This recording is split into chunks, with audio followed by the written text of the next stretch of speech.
कि मेरे पति बन जा रहे हैं। तो सीता जी दोनों हाथ जोड़ के बोलिए भगवान राम से, क्या बोलिए? अरे संग बनकू तुम्हारे चलूंगी पिया, संग बनकू, संग बनकू, संग बनकू, संग बनकू, बनकू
जी तैयार हुई।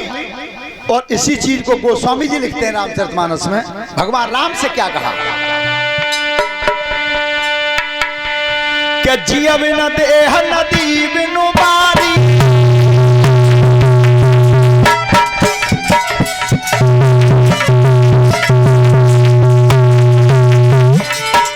जिया बिन देह नदी बिनु बारी, ऐसी अनाथ पुरुष बिनु नारी,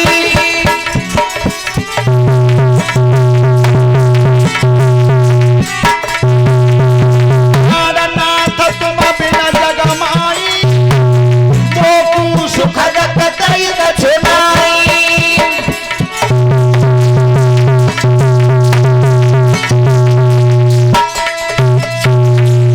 सीता जी तैयार हुई।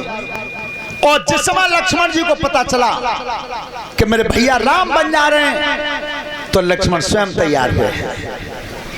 और जिस समय भगवान राम, लक्ष्मण और सीता तैयार हुए और अयोध्या वासियों को यह पता चला कि राम बन जा रहे हैं, जितनी प्रजा थी सब अपने अपने कपड़ा धर के झोला में सब तैयार। जहां राम तहां अवध निवासु सब चल, कोई नहीं रहा। भगवान राम ने कहा भैया तुम कहां जा रहे हो? प्रजा बोली भगवान श्री राम से कि तुम कहां जा रहे हो? कि मेरे ये 14 वर्ष का वनवास हुआ भैया, मैं वनवास काट रहा हूं, तुम जा रहे हो तभी हम चल रहे हैं। अब भगवान राम सोच में पड़े कि 14 वर्ष का समय है और मुझे राक्षसों का सामना करना पड़ेगा, और जिस सब प्रजा संग डोलेगी तो सबसे पहली बात तो जय राम रोटी कहां ते आवे। पर उन्हें चिंता एक हुआ ना, क्यों नहीं है? सभी माताएं ध्यान करें, तुम अपने बच्चे का हाथ पकड़े हो और कितनी बड़ी भीड़ होए, चाहे निवास होए, चाहे कोई मेला लग रहा होए, और बालक को तुम हाथ पकड़ के समय दिन डोलियो, बालक नहीं कोई चिंता है कि मैं कहूँ खो जाऊंगा? कोई चिंता नहीं। क्यों नहीं है? वो केवल इस बात विश्वास पे है कि मेरा जो हाथ पकड़े वो मजबूत है, वो मजबूत है। तो सब प्रजा सोच रही है जे रंगे ता राखेंगे और खाएंगे ता खवाएंगे। अब सोच में ध्यान रखना, रथ तैयार किया सुमंत्री ने। परीक्षित जी, लक्ष्मण जी लौटे, लक्ष्मण लौटे अपनी महतारी के पैर छूने। मैं सभी अपने नौजवान बच्चों से कहना चाहता हूं, बेटा चाहे पढ़वे जाओ, चाहे नौकरी पे जाओ, चाहे किसी व्यवसाय को जाओ, पर महतारी के चरण छू के जाना घर से जरूर। देखना दिन कैसा कटेगा। पर आज के कछु तो नौजवान बालक जी कह देते हैं हमारी तो महतारी मत बोलती है ना, बिल्कुल मान ली, प्रैक्टिकल करके देख लो। और बे प्रैक्टिकल करियो जिनकी मैया न बोलते हो और तो तुम जाके 5 हुई हो तो डोकरी दूसरे लंबू तो मोकल नहीं चुका नाराज है। पर जाकर बेटा पैर छुए तब तुम मोह देखियो का तमाकू सिखा रही हैं।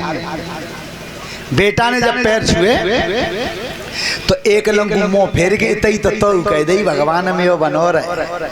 ऐसा देवता है कहीं दुनिया में जो नाराज है क्यों आशीष दे देवे? वो महतारी केवल माए। तो आज लक्ष्मण जी आए और महतारी के चरण छुए। सभी श्रोता बंधु पीछे तक ध्यान से सुने। आपने नाम सुना होगा क्या लक्ष्मण को जति बोला जाता है? लक्ष्मण जति क्यों बोला जाता है? क्या जैसे ही मां के पैर छुए तब कही महतारी ने बेटा लक्ष्मण जा तो रहे हो पर 14 साल का समय है। देखो कितनी कठिन बात बताई। 14 वर्ष का समय और सीता जैसी सुंदर भौजाई संग में बेटा लक्ष्मण अगर काऊ दिन सपने में हूं और तेरी नजर सीता की तरफ गलत हो गई तो तेरा परलोक बिगड़ जाएगा। ये महतारी ने कहा। तब कही लक्ष्मण ने, देखो लक्ष्मण जति इसलिए बोलते हैं और वो बात मैं बता रहा हूं, ये संतों की वाणी है कि लक्ष्मण जति क्यों बोले गए। सबको अच्छा लगे तो उस शेष अवतार के नाम से ताली बजाना। तब कही मैया क्या कही तुमने कि सपने में नजर गलत हो गई तो परलोक बिगड़ जाएगा। अरे महतारी में ये पूछना चाहता हूं सपना होता कब है? सपना तब होता है तब नींद आती है। अरे मैया मैं तेरे चरणों की सौगंध खा के जा रहा हूं 14 साल तक सो ही नहीं सकता जो सपना हो जाए। ये थे लक्ष्मण जति, इसे कहते हैं लक्ष्मण जति। और अब नंबर आया भगवान राम का। भगवान राम ने महतारी के पैर छुए हैं। और ध्यान रखना दिनचर्या यहां से शुरू होती थी, आज दिनचर्या ही बदल गई। गोस्वामी जी ने लिखा है कि प्रात काल जागे रघुनाथा और मात पिता गुरु नावे। ये थी दिनचर्या पहले। माता पिता गुरु को प्रणाम करते थे। आज कहां रही है?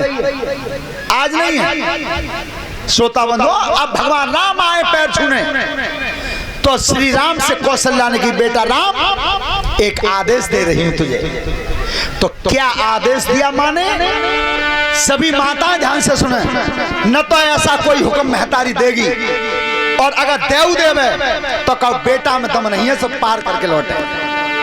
क्या कहा था माने? अरे बेटा राम ध्यान करके और चले बनिया कूजैया रे।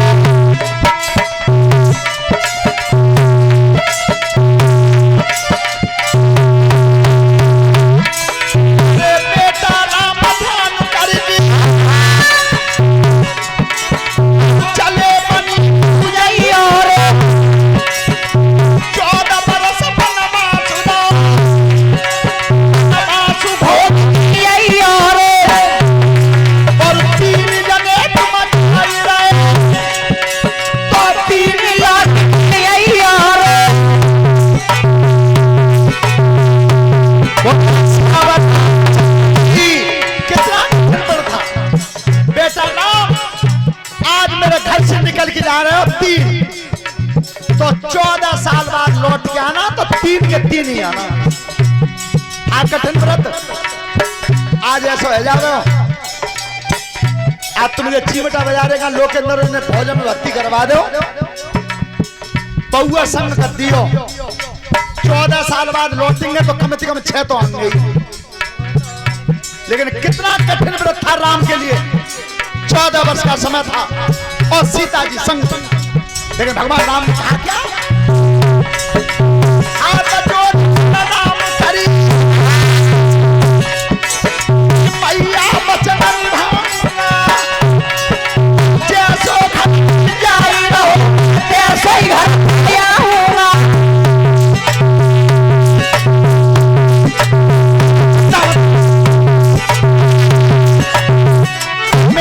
दिया। आज घर से 3 निकल के जा रहे हैं, 14 साल बाद लौट के आएंगे तो 3 के 3 ही आएंगे।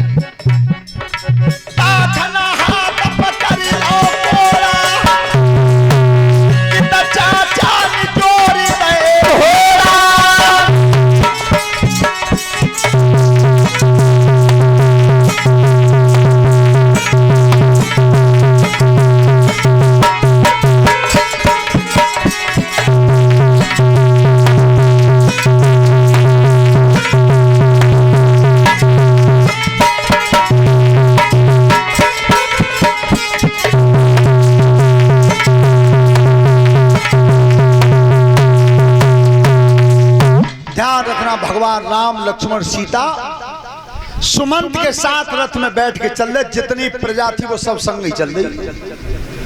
तमसा नदी पे जाकर के पड़ाव लगा दिया। तमसा नदी पे भगवान राम ने की भैया विश्राम करो, सब चल सवेरे चलेंगे। सब सोए गए बिछा बिछा के पे पिछोरा। भगवान राम ने कही कि अब मामलो गड़बड़े जे सब जांगे और मो दुष्टन से संग्राम करना पड़े हो, और जे बीच में दिखाई देंगे तो मैं कमजोर पड़ जाऊंगा। सोता बंधो, आज भगवान राम ने समस्त प्रजा को वहीं सोते हुए छोड़ दिया। तमसा नदी के किनारे पर सब छोड़ दिए। आगे भगवान लेकर के रथ को चले गए, श्रृंगबेरपुर पर पहुंचे। श्रृंगबेरपुर पर गुहराज से भेंट हुई। गुहराज से तो ध्यान रखना, वहां भगवान श्री राम रुके हैं, और जब रुके तो लक्ष्मण ने और गुहराज ने पहरा दिया है, और सीता और राम धरती पर विश्राम किया जमीन पर। लक्ष्मण ने कहा गुहराज से कि तुमने मेरे भैया राम को अयोध्या में कभी सोते हुए देखा है? ओ भैया मेरे इतने भाग्य कहाँ हैं जो मैंने अयोध्या में देख ले। तो लक्ष्मण जी ने कही मैंने देखा है, मैंने वहां राजभवन में भी सोते देखा है, और यहाँ धरती पर सो रहे हैं यहाँ भी देखा है। पर जितनी खुशी चेहरा पे राजभवन में दिखाई देती, उतनी खुशी आप धरती पर दिखाई दे रही है। यही जीव में और ब्रह्म में अंतर होता है। जीव सुख में सुखी है और दुख में, लेकिन ब्रह्म हमेशा एक समान रहता है, एक समान। सभी प्रेम से ताली बजाते हुए भगवान के नाम का कीर्तन बोलें। चलो। और अब की बार कहाँ गए वो सत्यप्रकाश सिंह? बताओ अब कि तुम ही दोनों मालिक मालिक ना कोई, बस और कोई दोनों ही नहीं मालिक, बस कहाँ खड़े कर लो उन्हें। चलो ना, दो ही है बस, और कोई नहीं।